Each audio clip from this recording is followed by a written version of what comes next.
Est-ce que notre communauté, donc la communauté Ahmadiyya, est-ce qu'on clame que le fondateur, notre Mahdi, est le Mahdi de la fin des temps ou un Mahdi? Et justement, dans cette réflexion, dans cette question, lorsqu'il dit d'un Mahdi, donc bien guidé, ou du Mahdi, ça parle en volume. C'est-à-dire que cette personne-là, elle a compris que le mot Mahdi, justement, la racine, c'est Ha-Dal-Ya, donc Hidaya, la guidance, la direction. Et Mahdi, c'est celui qui reçoit cette direction, donc le bien guidé. Cette personne-là a compris justement ce truc-là que beaucoup, beaucoup malheureusement ne comprennent pas.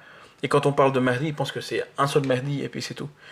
Donc là, tous les prophètes sont des Mahdi, puisqu'ils sont bien guidés par leur Seigneur. Ok. Et c'est pour ça que je pense qu'il a bien mis en gros, le Mahdi ou bien un Mahdi en Et général. donc là, nous on parle du Mahdi de la fin des temps. Exactement. C'est ça. Le prophète sallallahu alayhi wa sallam, il a dit La Mahdiyun illa Isa. Que le seul Mahdi, ce sera le Messie Isa, fils de Marie. Et il y a beaucoup de musulmans aujourd'hui, ça c'est un gros sujet qu'on peut peut-être prendre du temps dessus, mais beaucoup de musulmans qui distinguent le Mahdi et le Messie. C'est deux personnages différents.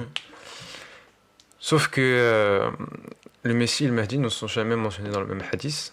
Et les deux collections de hadiths les plus authentiques, qui sont le Sahih al-Bukhari et le Sahih Muslim, l'imam al-Mahdi n'est pas mentionné une seule fois dedans.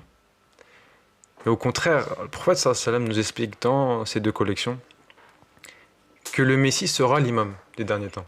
Kayfa antum idha nazala ibn Maryam fikum wa imamukum minkum. Et dans Muslim, wa ammakum. C'est lui qui vous guidera. C'est lui votre imam, qui va naître au sein de votre umma. Sauf que Isa alayhi salam n'est pas né dans la umma. Il ne va pas naître dans la umma. Et là, la majeure proclamation de la Jama'at Ahmadiyya, je finis juste là-dessus, c'est que ce Isa qui doit venir dans les derniers temps ne peut pas être Isa alayhi salam des enfants d'Israël.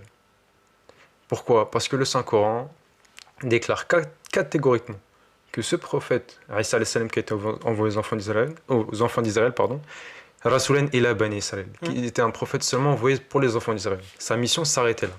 Et ensuite, le Saint-Coran déclare catégoriquement qu'il est mort, il ne reviendra pas. Peut-être pas évoquer tous les arguments, mais le premier consensus des Sahaba était justement sur la mort de Isa. Quand le prophète Mohammed sallallahu alayhi wa sallam est mort, les compagnons étaient en état de choc sur la mort du prophète sallallahu alayhi wa sallam. Et Omar ibn al-Khattab avait mis le doute sur sa possible mort, qu'il était peut-être encore en vie. Et Abu Bakr al-Siddiq a prononcé un khutbah qui restera dans les mémoires de l'histoire. Il a dit فَمَنْ كَانَ مِنْكُمْ يَعْبُدُ مُحَمَّدٍ صلى الله عليه وسلم فَإِنَّ مُحَمَّدٍ قَدْ مَاتَ فَمَنْ كَانَ مِنْكُمْ يَعْبُدُ اللَّهَ فَإِنَّ اللَّهَ حَيٌّ لَا يَمُوتُ. Et après il a récité ce verset du Saint-Coran qui dit وَمَا مُحَمَّدٌ إِلَّا رَسُولٌ قَدْ خَلَتْ مِنْ قَبْلِهِ رُسُلٌ.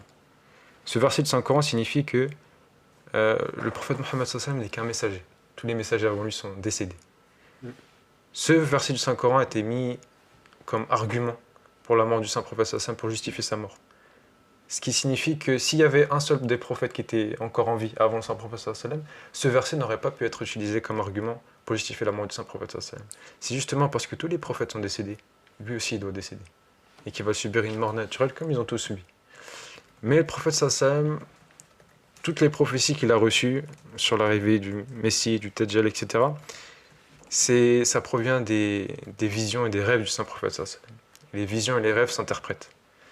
Et ce Messie qui doit venir, il s'agit d'une métaphore du Saint-Prophète sallallahu alayhi wa sallam qui a été faite pour faire comprendre à la Oumma musulmane que dans les derniers temps, quand la Oumma va se diviser et qui va s'égarer des vrais enseignements de l'islam, comme les enfants d'Israël ont eu un Messie, cette Oumma aussi recevra un Messie qui aura des qualités, les mêmes qualités que ce Messie, il lui ressemblera et il aura le même rôle à jouer.